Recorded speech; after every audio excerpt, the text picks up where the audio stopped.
Welcome to Praetoria Prime. On December 8th, 2025, John Mearsheimer Plus dropped an episode titled Putin Wins, US Abandonment of Ukraine Proves NATO Strategy Collapsed, a gripping unraveling of a grand illusion.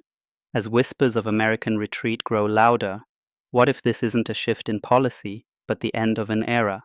Make no mistake, what happened at the Doha Forum was not a passing debate point. It was a public unraveling of a grand strategy. At that podium, Donald Trump Jr. said, "Europe must step up." That sentence is a political notification of termination. After pouring in weapons, money, and vows, Washington is telegraphing an exit. Mearsheimer is right to call this a collapse, and he's right about the deeper logic.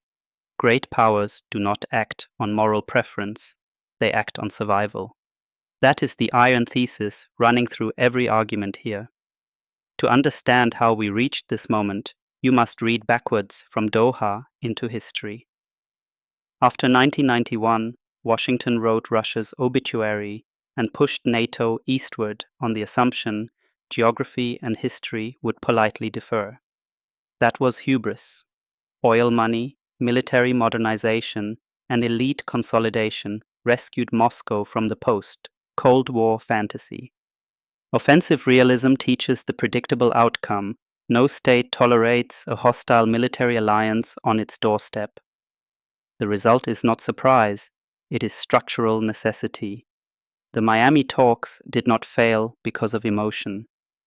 According to Mearsheimer, the Kremlin flatly rejected the American framework because time favored Moscow.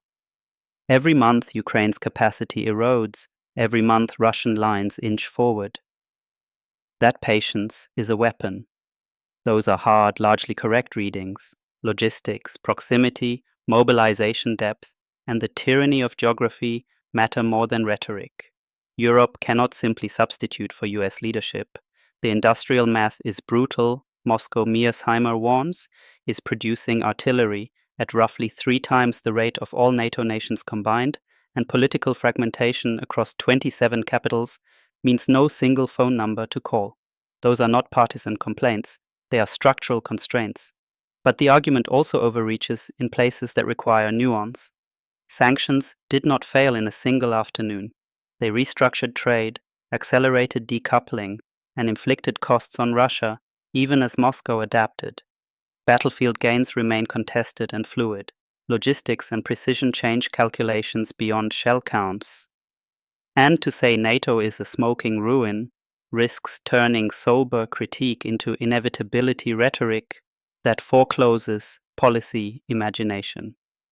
Still, the central alarm stands. When survival collides with preference, survival wins every single time. This pattern is not new. Monroe-era hemispheric control, Vietnam, Iraq, there is a long record of punitive lessons ignored. The strategic consequences ripple outward. Taipei, Seoul, Tokyo are recalculating whether American assurances are durable. Middle powers adjust their bargaining. We must ask the hard questions that Mearsheimer urges, but also press them further. Why again did policymakers mistake moral vocabulary for deterrence? Who benefits from the silence that follows strategic failure? Who controls the exit ramps and who pays with lives? If realism feels cold, it is because it exposes an ugly arithmetic. Capabilities trump intentions. The remedy is painful but clear. Build policy from power realities, not wishful thinking. Shore up industrial depth and alliance cohesion, and stop letting rhetorical unity substitute for strategic honesty. Hard power, not good intentions, decides the fate of nations. If we continue pretending otherwise, the next chapter of this cycle will have different maps but the same human toll. That's it, my friends. Please like and subscribe to support my channel.